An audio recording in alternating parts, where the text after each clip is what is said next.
You have to teach the AI. So you keep going through cycles and cycles. If you're going for something very specific, it can take you hours to come up with something that even approximates what you have in your head. Hello, all my amazing creative friends. Thank you for joining me today on the Sage Arts Podcast. I'm Sage, your host, getting settled here in my closet-like podcast studio. I've got a bright, sunny day outside. I've eaten my Wheaties, for those of you that remember that ad campaign, although I don't eat wheat. I actually had some homemade granola with fresh strawberries this morning, and I made a matcha and raspberry tea because today we're going to need a boost of energy for this one. So if you're ready to go on this roller coaster of a subject with me, come on in, have a seat, settle in with your choice of beverages and goodies, maybe get yourself set up with the artistic materials if joining in your studio space, or if driving or operating heavy machinery, just keep your eyes on task and stay safe. We'll be joined today by a good friend of mine that has some interesting and very perceptive views on today's subject of AI art, as it's called. Now, in crafting this podcast concept, I didn't think I'd spend a lot of time on current issues in the news kinds of things, but the subject of AI and how we as artists will be affected by a technology that could seemingly take our jobs or create artwork in minutes that would normally take us days or weeks or months has been everywhere I turn. Every other friend or colleague I talk to has thoughts, and there's an article about AI every other day in the news, but I wasn't seeing a lot of deep dives into what this means for independent artists, and I knew there were going to be other viewpoints and considerations beyond the debate of, is AI art really art? So I did start looking into this, and man, talk about rabbit holes. There's a ton of information out there about a myriad of aspects on this subject. I also put out the question on social media and got amazing and incredibly insightful answers. There are a lot of considerations about this technology that I had not been exposed to. And so I was thinking many listeners may also not have had the opportunity to delve into this and understand what this means as independent fine artists or even freelance or commercial artists. So this brings up several questions. What will separate what AI does from what working creatives do? It also gives us an opportunity to talk more about the ever ongoing discussion of what makes something art. If you're a longtime follower of mine, you probably know that I believe that story and intention are at the root of what makes something art. So where does that put AI? And more importantly, for working artists, how will this impact potential income, sales, and commission work? Well, I think you're going to be surprised by the answers, the possibilities, and the real concerns that AI brings to the art world. I was originally thinking I would interview a number of people from various areas of the art world, but then I got talking to this longtime friend of mine who hires, supports, promotes artists, as well as being a creative himself and a user of AI technology. And after talking to him, I realized if I talk to more than one person, this podcast is going to be 3 or 4 hours long. So I have just the one very special guest who is going to give us the viewpoint of a person who commissions artists and uses AI art, while I will be the counterpoint as a working artist with a fine arts background and no AI experience. I'll also be sharing some of the very thoughtful and insightful comments I got on social media on this subject, but I'm going to save that for after the interview because the discussion you're about to hear should give us all a stronger basis from which to understand our fellow creatives and their comments. I also came up with a few more, I think, very necessary points to throw into the mix as you contemplate how you feel about AI. So don't hit stop after the interview. I think you'll find the additional views afterwards really enlightening. But before we go there, I'd like to quickly give a few shout outs for the show's supporters. First, a huge thank you to Lynn Vale, not just for her generous support, but her immensely kind words. She said, "You are so appreciated in our art community. Thank you for always finding another way to sneak through to get your thoughts out into the universe." And yes, I will do that. I have a rather unquenchable passion for creatives and doing whatever I can to boost your skills, love, and success in your artistic endeavors. Thanks a ton, Lynn. Also, thank you to Julie Piccarello for your support. Some of you might recognize the name. Julie is a well-known artist, author, and teacher known for her gorgeous Makume polymer jewelry. Look her up if you don't know the name. It's Picarello, Julie Piccarello. It was quite a compliment to get support from an artist whose work I've admired for years and years. And Coral Stengel dropped me a note over on Instagram. She wrote, "I am loving your podcast. I always take notes and appreciate your insights. I love that she takes notes. We really remember things much better when we write them down. And if what you're writing down includes goals or ideas you want to work on, then you're more likely to do them because they're now concrete and black and white. And you're going to feel more obligated to their tangible existence, really. So thank you for that reminder, Coral. If you get jazzed or have an aha moment or three while listening to this podcast, consider giving back as well. You can toss me a little love via the Buy Me a Coffee or PayPal donation buttons found halfway down the homepage of the show site at www.thesagearts.com, or check the show notes for links. If you give back and you don't want a shout out, be sure to let me know in the notes section of your donation page. You can also support this podcast by sharing it with friends, family, and on social media. Hit the share button on Facebook or put the podcast posts in your Instagram stories. In both cases, you can find the podcast social media pages under the Sage Arts Podcast. You can even steal any and all images I post with podcast graphics on it to share wherever you like. Just spread the love, right? So let's set you up for this information-rich talk today. Let's start with asking yourself, how do you feel about AI creating quote-unquote art? Is it something you'd want to explore, or have you already? Or would you prefer to extricate it from the halls of the artistic world, never to cast its algorithmic shadow on us again? Regardless of where you stand now, keep an open mind. If you hate the idea of AI, weigh the possibilities it offers for yourself and for others. And if you're all on board and gung-ho, take a moment to weigh the potential detriment and consider how best we can support the advance of this technology while minimizing its possible harm. So, with those heavier than usual questions and thoughts on your mind, let's get into the interview. So joining me today is Jim Brown. He's a game designer and publisher, a performer, an event organizer, a national champion ballroom dancer, and a writer with a first novel on its way to publication right now.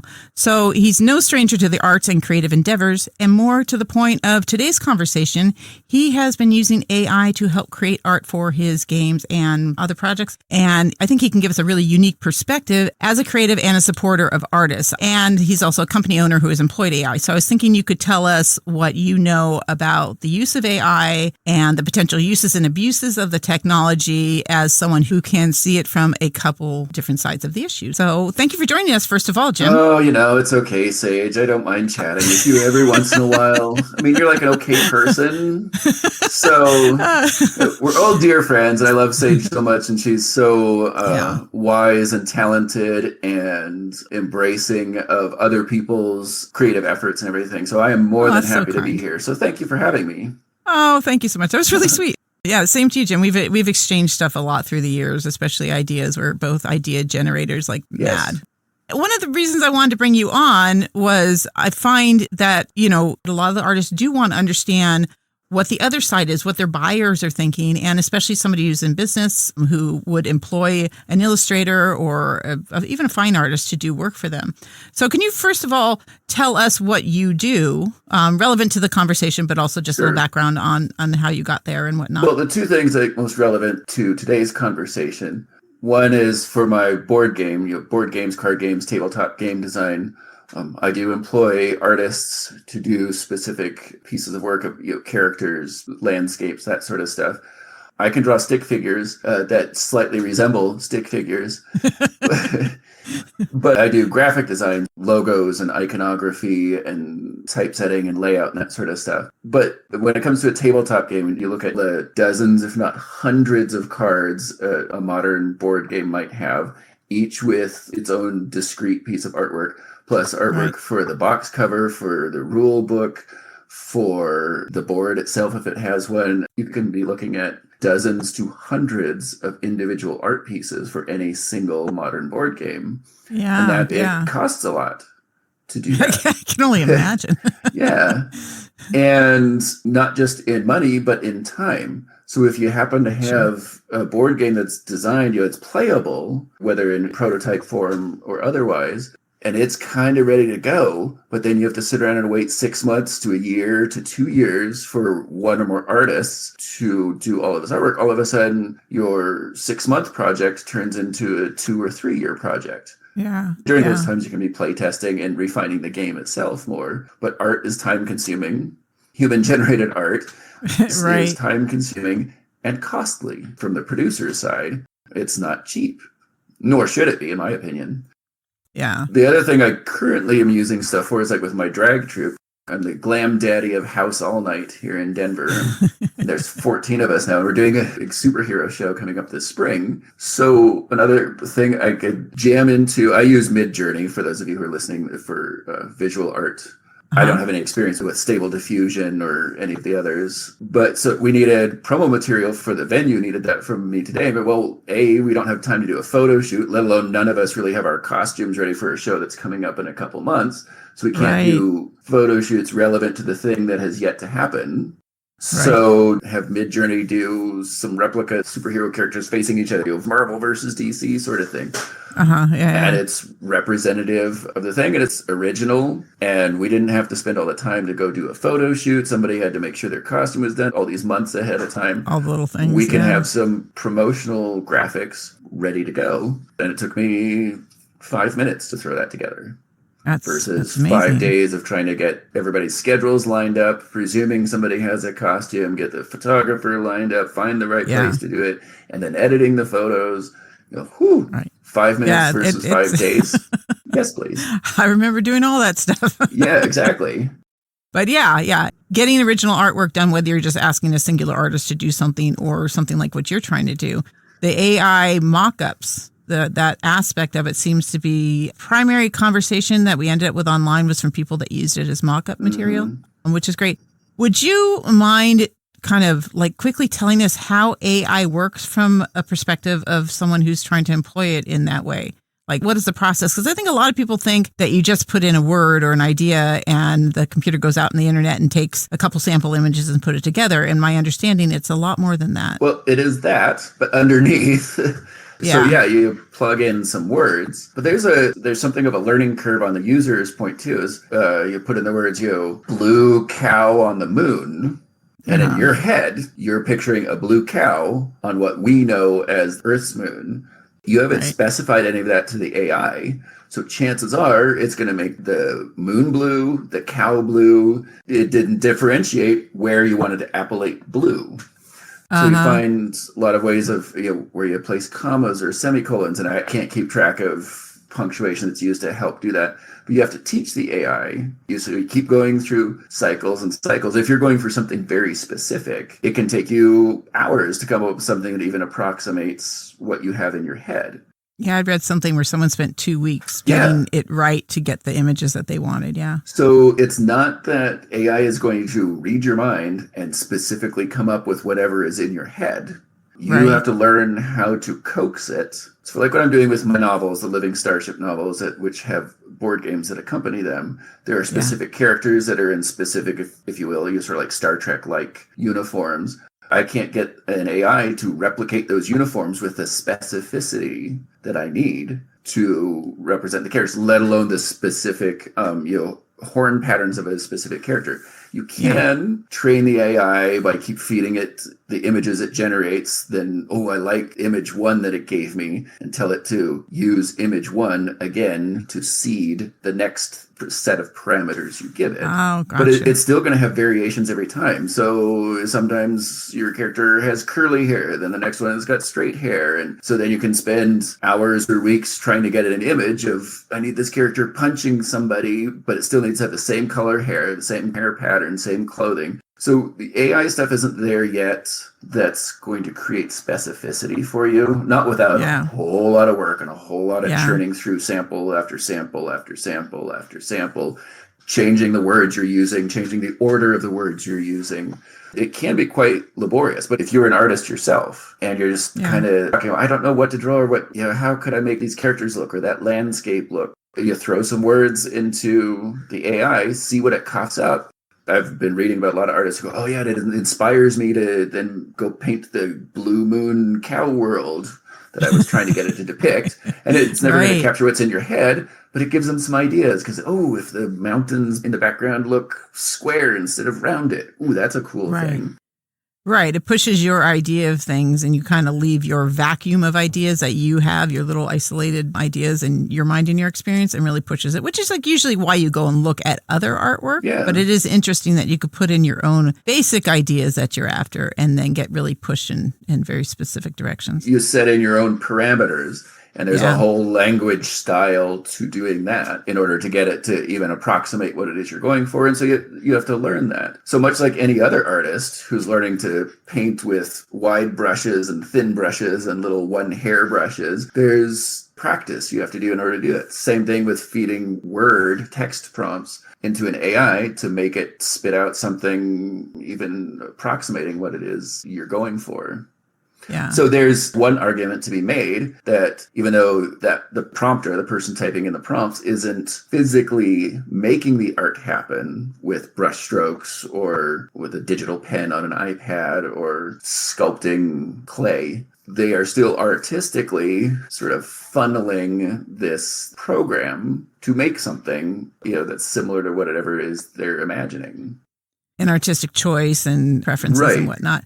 And I've seen it over and over again that this is similar to like when photography came out and all the painters were like, it's going to take the place of painters. This may be the same kind of thing, right? Where we're looking at another medium rather than something that's taking over. I think so. I remember, so do you, the days when Photoshop started becoming A, affordable and B, widely available.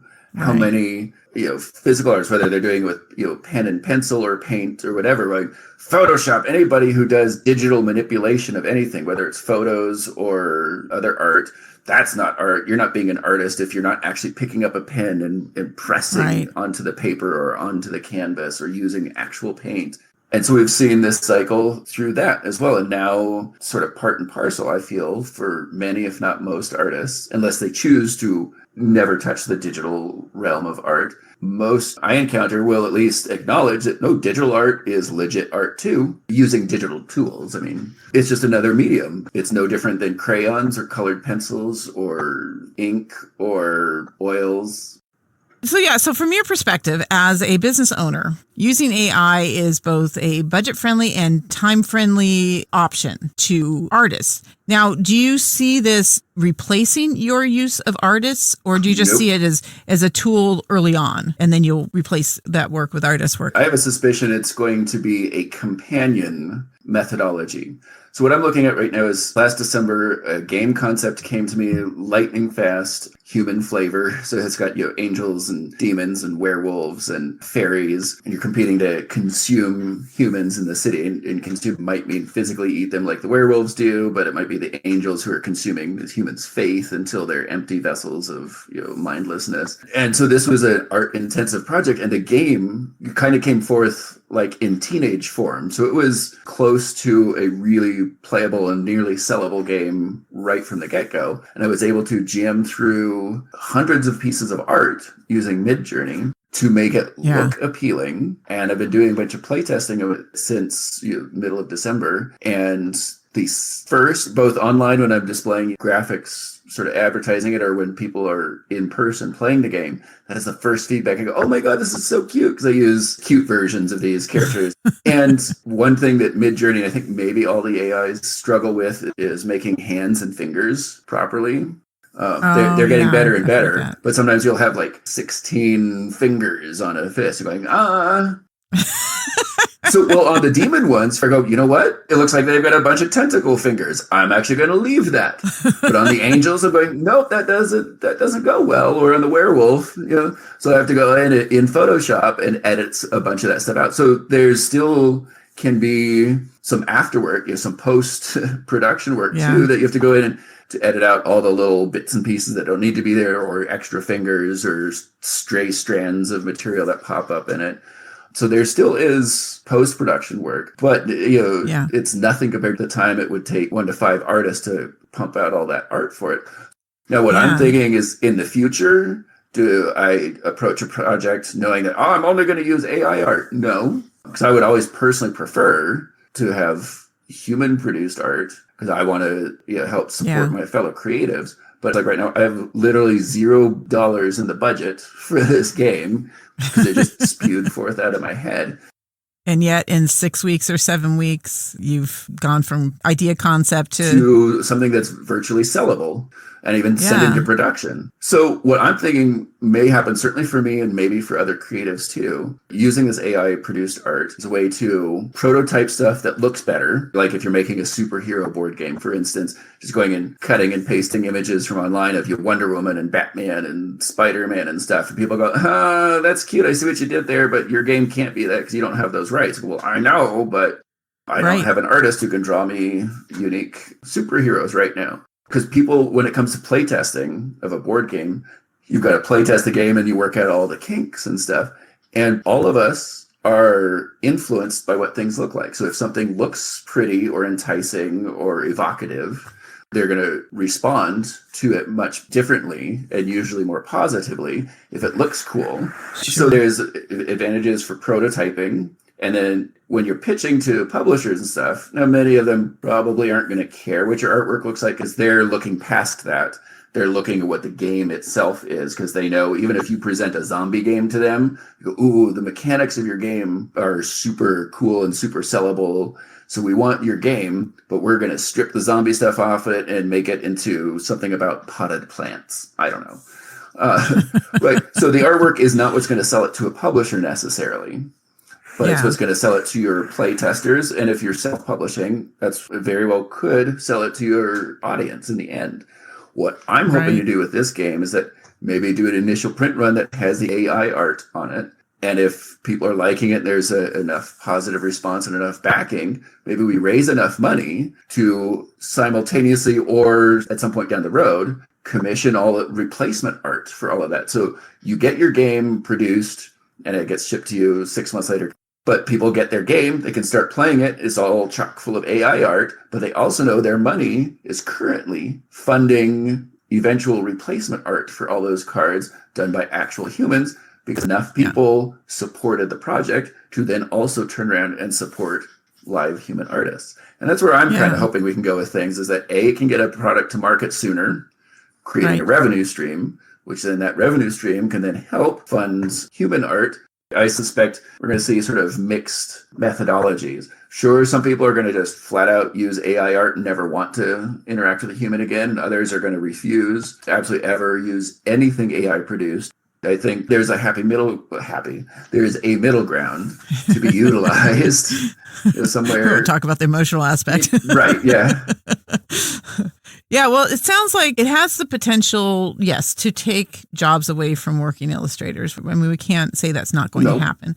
But at the same time, it sounds like there's the potential for more artwork to be available as contract work if people are able to put things together. Because budget-wise, there's a lot of things, a lot of creatives, whether you're doing games or books or whatnot, that you don't have the budget and or time to make it happen. Yeah. But with AI, you can do what needs to be done in order to get it going and to get it funded. And at that point, you would be able to hire more artists. So it could potentially balance out the amount of work that artists would have. Yeah.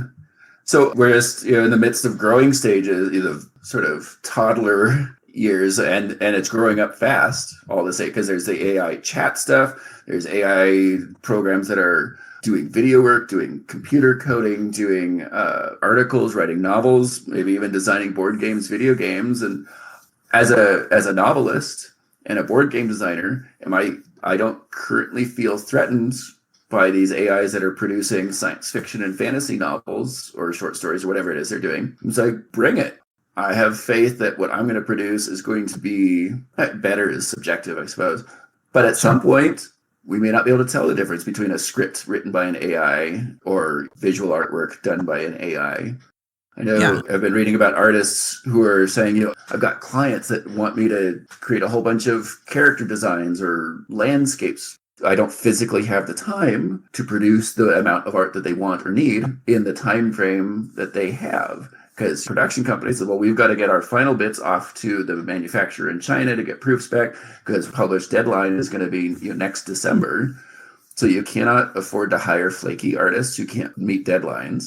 Right. Even artists who are not flaky and do meet deadlines, there's a human maximum as to what they can produce. They can manage, So a lot of artists are going, hey, if I can have this AI creating elements of my own artwork in my style, that might save them days worth of time. And they can really focus on the elements that the AI isn't good at, like the aforementioned hands. Right. Whatever element it is, have it design the background for you and you're laying your characters on top of it. I think for the artists who are afraid of it, many of them will, much like those who are afraid of Photoshop and Illustrator, eventually may have to come to terms with learning to deal with it because they might get more work, make themselves more hireable, say, hey, you're the client that wants me to produce 50 pieces of art in 3 months. Well, normally that would take me 6 months. But if I use AI for 50% of that, I can maybe meet that deadline for you. Well, hey, so then that artist all of a sudden makes a much bigger job. It's the same thing with drawing. How much time has Illustrator and Photoshop saved all of us because we work in layers? And you go, I just screwed up something. Well, you just you don't start all over. You delete that layer. But if you were painting or drawing, if you make a big old ink stroke across, some your entire canvas. Well, you got to draw the whole thing all over again if it was the wrong thing. So I think it's a useful tool for both creatives, people who feel threatened because it's impinging on their realm of creativity. But it's a tool they can learn to embrace and use. If it becomes more widely used like that, it's also going to be a competitive thing because, like, as a freelance writer, I was competing a lot of times with people overseas who could do things. They were like groups of people writing stuff, Sure. and they could just whip through things in a time frame that I couldn't. So I farmed out some of my freelance work just so I could get my freelance jobs done. So you have to look at what's the competition, and if people are using AI as a shortcut to get things done in a faster time frame for clients who are always looking to get things done faster to beat the next person out to the market, it may be a thing that anybody who works in that realm, if that's part of your income, that you're going to really have to look at that as something to take on to be competitive. Yep, exactly. So, but then one artist loses out on a job because they say, well, I can't do your 50 pieces in the time frame you need. But meanwhile, that company, if it's a company, they've got 2 paid employees, maybe they're interns or something, hopefully paid people. Well, their job is to then sit on Midjourney for 4 hours a day and try to make it cough out the images that the company needs. So that's still employing 2 people on the macro scale of things.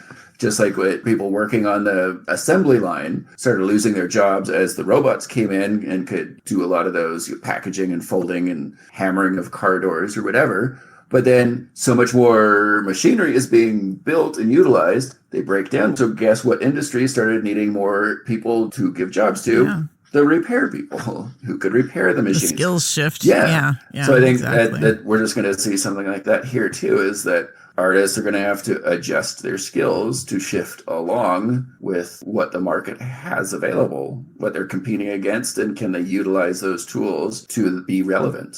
To help their career Well, I think it's not going to be quite as streamlined as maybe that part of that conversation was saying. A lot of stuff I was reading about, one of the big hurdles that we'll probably be seeing is the question of copyright. Yep. And you brought up the idea that I can't just go in there and make a collage of superheroes in order to have a piece with superheroes for my mock-up because you don't have the rights to it. And so this has become the question with AI. Is AI basically doing that? Is it going out there and taking bits and pieces of other people's work and putting it together? And can they do that and be put out there as artwork without either payment or recognition of the artists who would have been involved? If you can even tell. I don't know if sometimes you could even tell where they got the information from. And that's the thing, is because it's sampling from hundreds of thousands, if not millions of samples. So good luck citing what sources, and let alone thousands, if not millions, of sources the AI Midjourney pulled from in order to make my distinct little chibi vampire character in a top hat and cane. Because yes, you can go and basically copy and paste somebody else's artwork and plug it into Midjourney and tell it to use that as the seed to build some of its inspiration from. You can also give it part of your descriptive text phrase in the style of Sage Bray, right? And it'll go and presumably it goes and tries to find examples of that artist's work and replicate elements of it. So in the case of the art I have for Human Flavor, nobody holds a copyright on the concept of chibi. Just it's no different than anime, It's a style. Unless what you're doing is explicitly derivative of a particular artist's style or copyright images. But then who's to say that the AI's process is any different than any artist who takes their 5 favorite artists and those styles creep into their own personal style? Right. That was my thought too. I mean, in a lot of ways, and I'm not a copyright lawyer or specialist or anything whatsoever, so I'm not sure, legally what the ramifications actually are. And as you mentioned, depending on what kind of AI machine is being used, Midjourney or Dolly 2 or whatnot, they may be using them differently. But it almost feels like the issue of copyright might be a defensive knee-jerk reaction to, oh my gosh, this stuff is coming. Is it going to steal from other people's artwork? But the fact is artists steal all the time. Yeah. If you put it that way. In a very similar way, we take in all this artwork and it ends up in our brain and marinates, for days or weeks or years or whatnot. But a lot of times that stuff does come out in what we actually create. So how is that different? Right. Than what the AI is really doing. I think that's something can be done with AI too, is if people like your style of stuff. Well, somebody comes along, I see you draw really cool dragons and really cool landscapes, but can you do, like My Little Pony things, but in the same style of your dragons? Well, maybe you don't, at the moment, have time to sit down and, to your full satisfaction, crank out a My Little Pony version of your style of dragons. But you can go jam your style into one of these AI things, and it's going to cough up something similar enough. You can give that to the client, say, is this kind of what you have in mind? If I were to draw My Little Ponies, but in my dragon style, is that what you're thinking? And go, oh, yeah. So you just created a sample for a potential customer in minutes versus hours or days, whatever it might take you to produce that. And my brother is a advertising executive, and I know some theater production people or set design people too that are using this to mock up for clients, whether it's a client that wants to be doing an Audi commercial like what my brother has done, or somebody in a theater, and they go, we kind of want a techno version of Midsummer's Night Dream. What could the sets look like? Well, you can describe it all you want, but every person you describe it to is going to picture it differently. But if you, as the set designer or the advertising person, can jam a bunch of samples or get an AI to cough out a whole bunch of samples, then you take that to the pitch meeting or the production meeting and show it to everybody. Go, so you said techno Midsummer's Night Dream. What if it looks kind of like this? No, it needs to be more oranges and blues. Oh, well, here's one that had a lot more oranges and blues. Well, yeah, that's the coloring, but we like the style of the buildings or the plants in that third one. So then you start taking bits and pieces from each one, cobble them together, and then you as the production designer, the artist, then go spend your valuable time producing a much more specific thing that the client wants that is going to much more closely meet their needs, all because you saved yourself a whole bunch of time and your client a whole bunch of money because they didn't have to pay you for 3 weeks of work. They paid you for 1 day of work, even though your day is spent on an AI program coughing up a bunch of samples. And now they can pay you the next 3 weeks worth of work to do the actual thing they want rather than concepts of what they might potentially want. So it's really a potential additional way of communicating, a visual communication for things that were often discussed just verbally. And of course, everybody will have a different image in their head of what's being discussed when you're talking about a visual thing and you're only using words. So it does give a kind of a bridge, a visual communication between concept and the actual creation. So in companies I could see where that would be tremendously helpful. And having been a freelance, I did mostly writing, but I also did the graphic work and stuff like you did as well. And having to do mock-ups of stuff for people was tremendously time consuming when you were actually using, whatever your regular tools were. Usually, of course, it was usually Photoshop or whatnot. It's still time consuming to do those things. And then they want this tweaked and that tweaked and this tweaked. And if you can have something spit out a bunch of samples for you, man, I probably would have been on that back in the day. Because, it's all about how much time you have when you're freelancing. So you can even be in the initial pitch meeting that the creator can sit there in the meeting, say, hey, we've got a 1 hour meeting. So, it takes a couple minutes to create all these images. They sit there working with the client, typing these things in, it's spitting stuff out, and they come to an agreement as to what needs to be made that much more quickly. Rather than weeks of back and forth. Oh, does your logo need to be round? Well, when we meant round, we meant oval. Okay, so you have to go back and... we didn't know what round meant. Well... it's true. Clients don't. They don't have the terminology. Or the words they use, you don't interpret them in the way they meant them. And so then you produce something different and you've gone down the wrong alley. I can see this AI stuff being a huge time saver for a lot of those things.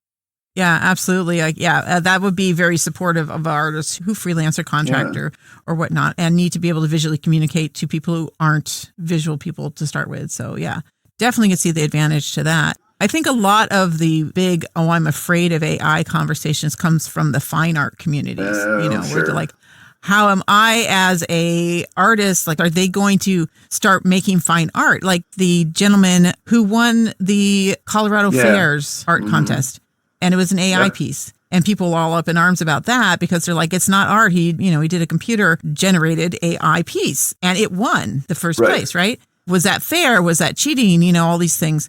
And I think it isn't so much of whether that was artistically appreciated, like that it has value aesthetically, but the fact that there's something out there that could potentially replace all the hard work of an individual artist. Okay, so that artist who created that, he said, I don't remember now, it was a number of weeks. I want to say it was like at least 3 or 4 weeks or something. He spent churning images in, then taking a final rendering, going into Photoshop, fixing the details, putting it back in, getting it to churn another variation on it, Photoshopping. So that specific artist spent weeks working on that one piece, from what I read.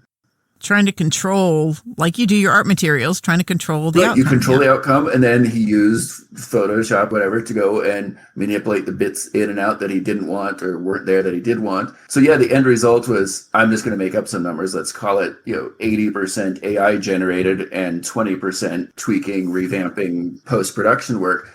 So just like these days, somebody could, in Illustrator or Photoshop, create things and then print them out, have them printed out on canvas or something, and then somebody who actually painted with oils or acrylics or something. Well, that's not fair. They did that with digital manipulation and then just printed it out and entered it in the same contest. My personal opinion is anything that's substantially AI-generated art goes in its own art category and is not up against anybody who's painting in watercolors and acrylics, who are also not up against people who are doing digital stuff solely through Photoshop or Illustrator. It's simply another category. So I can see the fine arts people being defensive about that, but I would agree that the AI stuff should not be in the same category, but it should not devalue it as art. So really the measurement should be, and our little opinion here, is that it really depends on how much human interaction there is to whether it would end up being fine art or not. If there is no human interaction, it's just throwing a bunch of words, AI spits out something and you call it fine art. Is that where the gray area is? I would say so, because it might look really similar to stuff that was done through the traditional fine art process. It might very well look very similar. But the thing is, and here's where I stand with it and why I think we don't need to worry about it as fine artists, is that no matter what the AI makes, and people say they're going to be able to do anything that people can do, but there's one thing it will never be able to do. It will never be able to have the story behind the artwork that will make us feel connected to that art and the artist. I mean, obviously it's a machine and we could feel connected to the person who manipulated the algorithms to get that particular thing, and we could have their story. But we will never take something that an AI just spit out and be like, okay, it looks visually interesting, but it doesn't have any of that history. Right. It doesn't have any of that background. It doesn't have the personal experiences that add to it. Because once you know something about the artist or something about the history of the work, it becomes multidimensional, beyond what it is that you're seeing in front of you in that initial visual impact, which of course is important. And AI could do something very well that has a great initial visual impact. You're seeing that in what you're doing for your games. But it will never be able to replace the human behind the artwork that gives us the story, that makes us feel connected to the work. So I don't think that the fears that we're having about it taking over, especially in a fine arts perspective, is something that is going to be a concern after we understand what it is that it's doing and more people become familiar with the process and what it can do and how it can help. So. Right. And I think that's the difference between fine art and mass art. Because I sit back and take a macro look at the painting or the sculpture, go, do I like it or not? I, as the end user and potential consumer, I don't care how it was made. I don't have the experience or education and those things to understand the difference between good brush strokes or bad brush. I don't even have the terminology to use for it. But I look at it and go, I like that. Then you look at the price tag and, it's $57,000. I still like it. I don't seem to have the $57,000 to get that, but guess what's in the gift shop? A print of it, maybe a big poster size print of it. And I really like that artwork. I'm going to go buy that print for $10 or $15 or whatever the print is. Okay, now a fine artist, purist about that, goes, the photo reproduction of that, that's not real art. In my opinion, yes, it is, because it looks to me exactly like what I just appreciated on the wall, but it's on some paper and I can roll it up and go put it in my dorm room or whatever. So me as the end user, I got to appreciate that art and I got to buy that art, but I didn't need the fine art version of it. Now to somebody else with the education and or appreciation of that, now to them, those brushstrokes are important. The history, that story behind what was the artist feeling, what inspired them to paint this particular painting. Those are things that are going to help add value to that $57,000 in that buyer's mind. Both, in my opinion, are equally valid. Right. Do you see that because AI doesn't have the history and stuff, there's still going to be a market for people who don't care about the humans behind it? Is that what you're saying? Because that goes back to my game then. People I've encountered so far who are enjoying my game, appreciating the art, and really loving the experience and asking to play the game again. Is some part of that because of the art? Maybe. But apparently I've made a fun game that they want to play again. Yeah. The art enhances that experience. For a tabletop game, is that the defining aspects for it for most people? I don't know. Probably not. So most of them don't care. They go, oh, who's your artist? I said, oh, I fed all that into an AI. Oh, really? That's cool. All right, what do I do on my next turn? They do not care where it comes from. Yeah. They are enjoying the experience. The AI-produced art is obviously helping to produce joy for their experience. They don't care where it's from. Now, some of them are they going to appreciate the game differently, knowing that some artists went and spent 2 weeks on each and every one of those single little character drawings? It's not going to change their appreciation of the game. Yeah. Are they ever even going to bother to learn the story behind what that artist was feeling at the time they created my little top hat and cane vampire? Nope. They're just going to look at it and go, that's a cute little vampire card with a top hat and a cane. I hope I get to play that in my next game because it was never in my hand this game. And that's where I think we need like maybe better language around what art is. You know, like maybe it shouldn't be called AI art. Maybe it just be called AI imagery. Sure. You know, AI digital imagery. Then we can call it Addy. So I just made a name. I coined it right there. No, copyright. I would. Right. Yeah, I don't care. Yeah, exactly. Everybody uses it. I would just like there to be better language. I have for a long time felt that our language around what is art has been really stunted because we only have one word. The problem is that when we have these conversations, we don't have a way to differentiate it in a concise manner. Right. So if I'm going to tell you I have this piece of art, you have no idea. You know, I have a piece of art. I have a piece of what? I have a sculpture. I have a card from a game. Yeah. I have a fine oil painting on my wall. Right. You know, you don't know. And obviously a lot of words are generalized and that we use them to get through the ideas very quickly.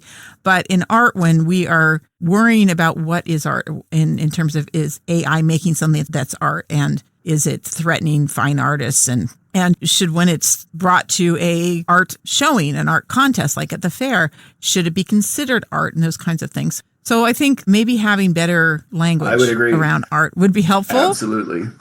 And that's actually, honestly, it's true with a lot of things these days. We're really broadening things out to where we're like, well, someone can call it whatever they want to call it. You know, like you can call it art if you want to call it art. You can be whatever you want to call yourself, which is, I think it's wonderful that we're opening things up the way we are, but we have diluted our potential for concise conversation. So, and I think that's really what it comes down to, because if you look at the question of whether AI is art, I think it really comes down to its purpose, how it's being used and what it's going to be used for. Is really what everyone is concerned with, right? Because if it's going to be used to replace fine artists, if it's going to be used to replace human-made art, then sure, artists are going to have a concern, you know. But if we say what this really is another tool. It's another medium. It's another way of doing things faster or communicate better or whatnot. And if we can talk about it in terms of its purpose instead of its general label, that we might have maybe more productive conversations and less fear around it. Because honestly, some of the conversations with artists out there are like really, really kind of angry. Yeah. You know? Well, and I can understand and respect the emotions behind that, because they've worked really hard to get wherever it is they are, and they see this thing come along that in their minds, and how accurate they're picturing the future of this to be. But let's take a beat, let's breathe. Maybe there's, to your point, and maybe that's the writer in me too, there's a big thing about nomenclature, about language, that can help alleviate these fears. So like, again, should that AI generated thing have been submitted, in the same art competition with people who physically painted stuff? Probably not. But did they have an option? I would imagine no. I would bet there was not an AI category at the Colorado State Right. Fair.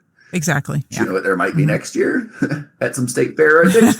Right. AI category. So therefore, then all the fine artists who are physically painting and drawing and whatever can have their own spotlight. They keep the authenticity and the sanctity of their style, and it's not denigrating or taking away from this other methodology. Then it's up to the end consumer. If they don't respect AI produced stuff as art, they're not going to go look at that section of the art contest. They're going to go look at all the paintings and sculptures. Right. Cool.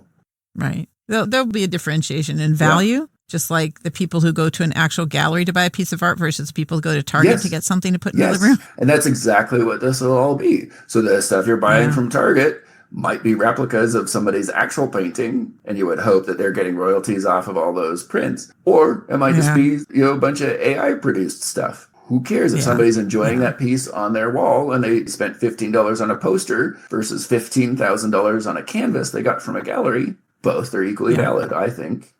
Sure. Yeah. And I think the other thing that is not being it is being discussed here and there when we're talking about AI is the value for the artist in what they're doing. I spend hours, weeks, years making this painting or this sculpture or whatnot. And then there's something online that'll make a similar thing for, in minutes. And it just seems so horrible.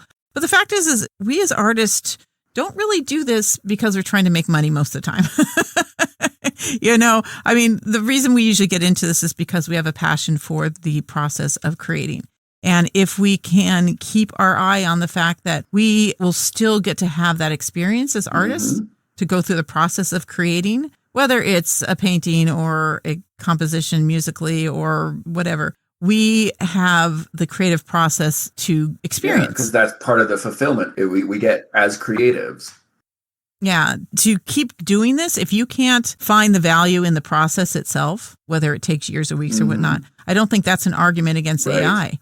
You should be doing it, or I would hope, because you love the process. You understand the value of the process in your life, being able to go through, have that kind of creative time, that the flow state, which is so wonderful, and to be proud of something that you yourself made wholly from your mind, your hands, and whatnot.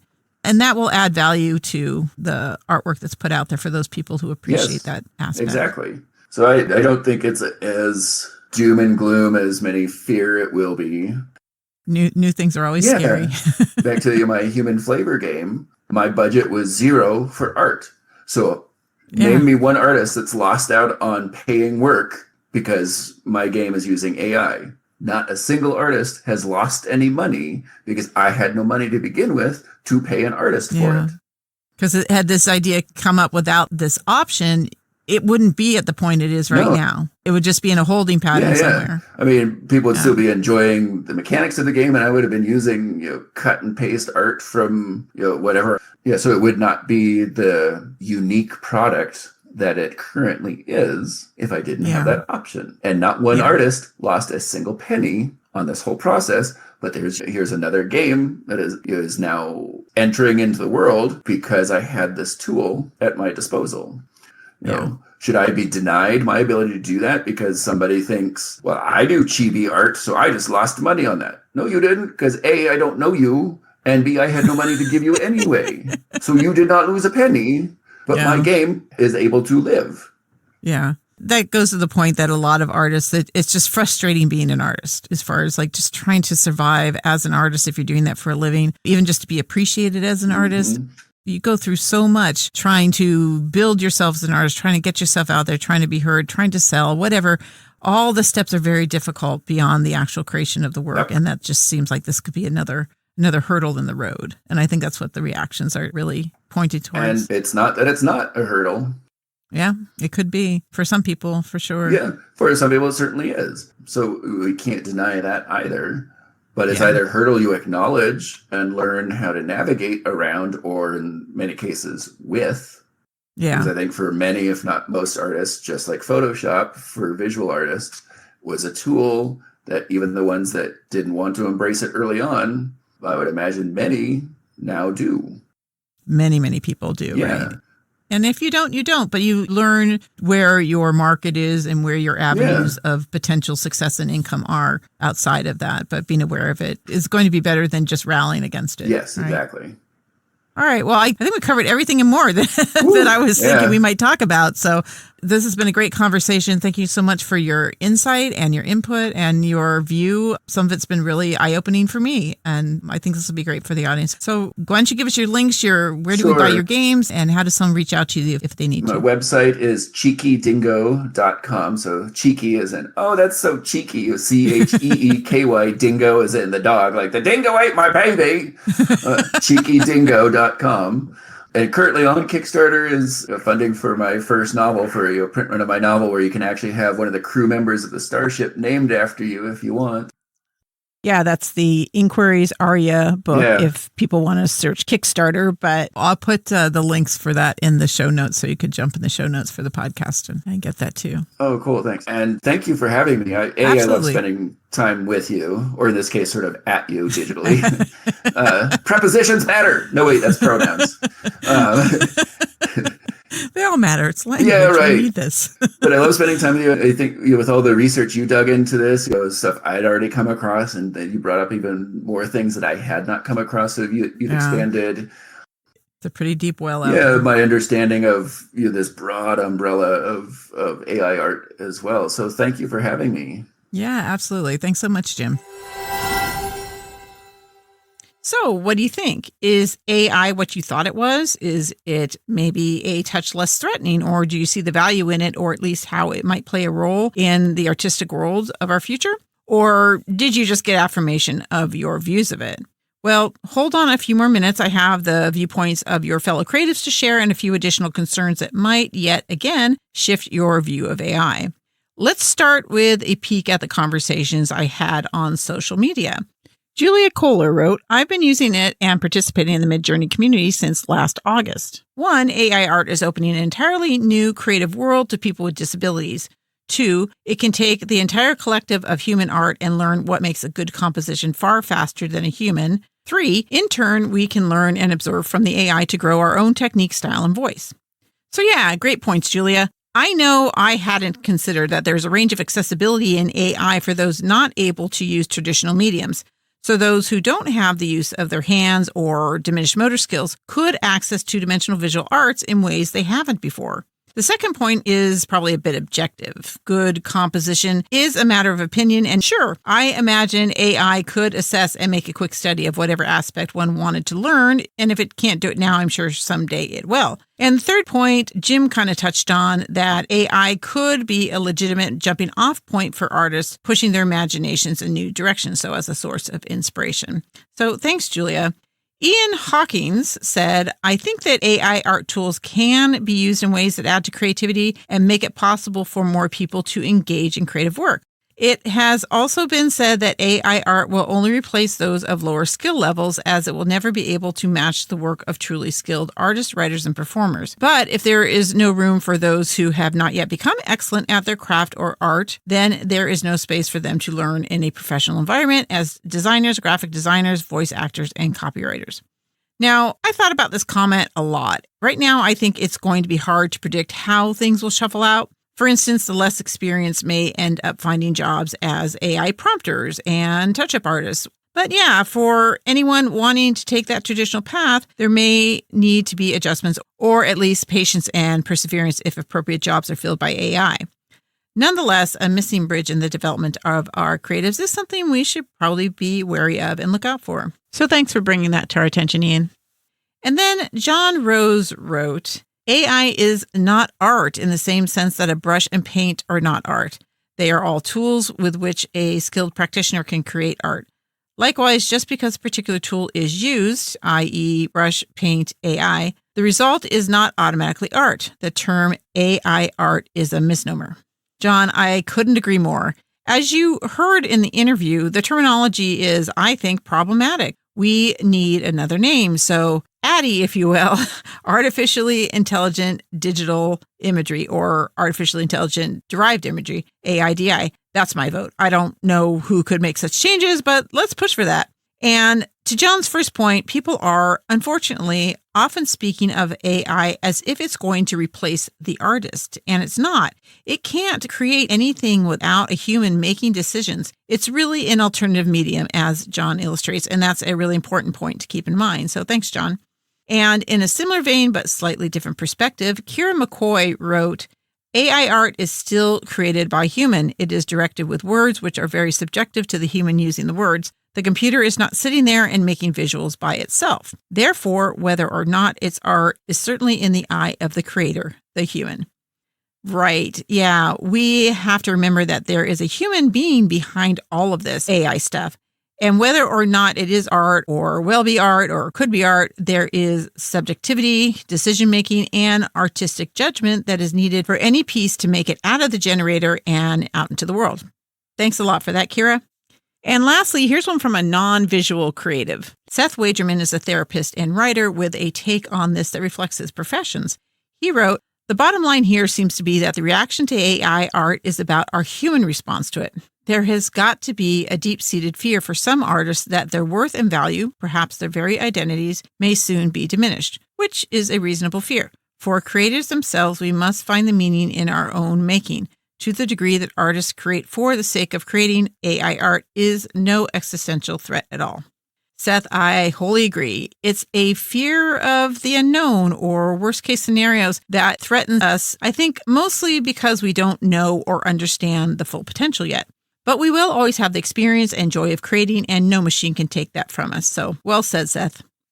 I want to thank everyone who chimed in on the subject online. I really enjoyed the conversation, and I hope to get another one going on another hot topic soon. I have some ideas, but if there's something you'd like to have discussed, use the contact form on the website at thesagearts.com and let me know. Even after all of that, there are two more huge aspects that I realized as I edited hadn't yet been brought up. So I'm going to briefly summarize these, and if they interest you, go out and read more about them.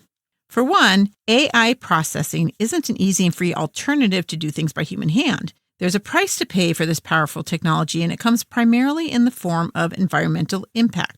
The amount of energy it takes to run these AI generators is immense. Some of the data centers, like the kinds that will be needed to run AI generators more widely, can use the same amount of energy that it would take to run 80,000 U.S. homes. Not only do they use a lot of energy, many data centers use millions of gallons of water for evaporative cooling of the server rooms, and the water that isn't evaporated or recaptured can become polluted in the process, so it's not all clean and green out there. Mind you, AI is not the only technology that is pushing this kind of high energy use.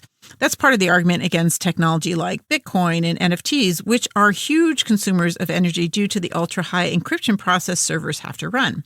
Basically, from what I've been reading, any technology that depends on high server usage is environmentally damaging. So if you're trying to minimize your carbon footprint, AI may not be for you.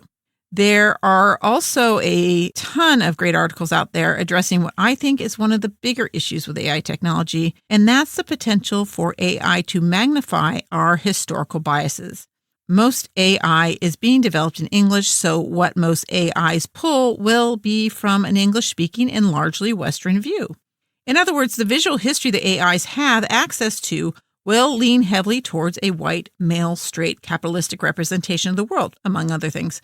The underrepresented and oppressed are going to continue to be underrepresented because the AI is limited to a snapshot of our history, and our history in art reveals some severe problems in our culture. There is both good news and bad news in this arena. The bad news is kind of obvious. If AI becomes the widely used tool we think it will be, it could be a setback in the fights to stamp out prejudice and bias and sexism, etc.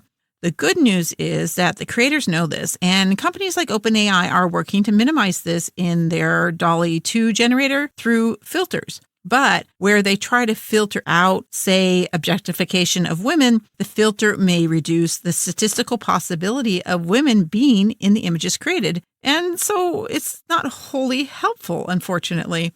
Some opinions I read additionally thought that filters and fixes may also result in a forced homogeneity, a sameness in the results, stripping AI of the potential for any substantial originality. So these known issues are going to slow down the progress of AI development and highlight its shortcomings, which might give us all a bit of time to adjust our jobs and workflows as artists and for the ramifications of AI to be brought up and worked on. Maybe. I'm at least happy that the bias and historical representation issues are being addressed already. It's just a question of whether the players in the AI industry are going to put our social progress as a society before the fortune or the winning of the race that we know they're after. Well, phew, that's some heavy stuff. This is just such a complex subject, but I hope this information has helped mitigate your fears to some extent, as well as keep your eyes open to the potential downfalls as this technology progresses and expands its reach. So where do we all stand?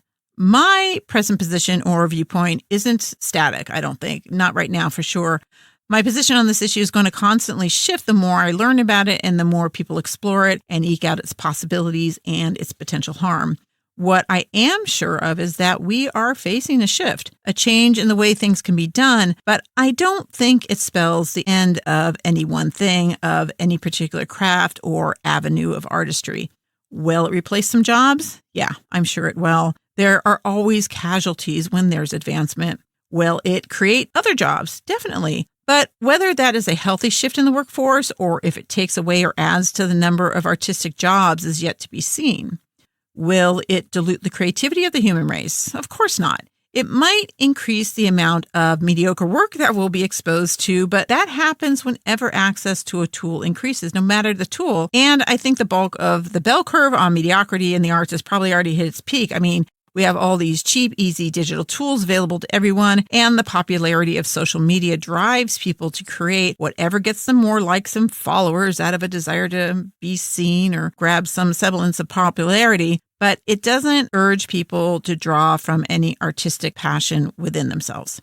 So, yeah, I think we're already flooded to the point of near saturation with mediocrity in visual arts. So that aspect I don't think is something to be feared. In fact, well-made passionate art may very well have a perceived increase in value as it becomes more rare relative to the imagery created with all these shortcut tools.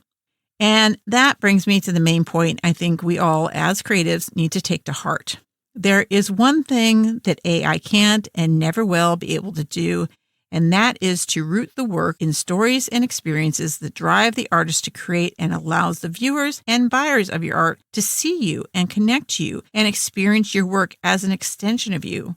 AI, in the end, seems to be just a tool, one that is being embraced far more readily and willingly than some might have supposed and more than others might be comfortable with, but regardless, we're left with the most important of human connections, the ability and desire to understand each other and marvel at our accomplishments, including the feat of making a machine that mimics the human imagination. Now, keep in mind, Jim and I are no AI experts. We are just offering the experience and the information we've gathered, and we could be off the mark on our opinions and outlook. So if this subject has you fired up, go out and read more about it. It's a very complicated issue that is receiving a huge share of the limelight in all kinds of industries, many of them creative. If the idea of AI art is enraging or depressing or even scary, remember, the more you know, the better you will come to understand and be able to navigate the ramifications and possibilities of this new technology. I know that's a lot to take in today. If you have thoughts, and I know you do, jump in on the conversation on social media. I'll post the episode cover on Facebook and Instagram and ask for your thoughts there, but you are welcome to send thoughts, questions, concerns, whatever you need to me through the website at www.thesagearts.com. Just go to the contact page and use the form or the voice message button.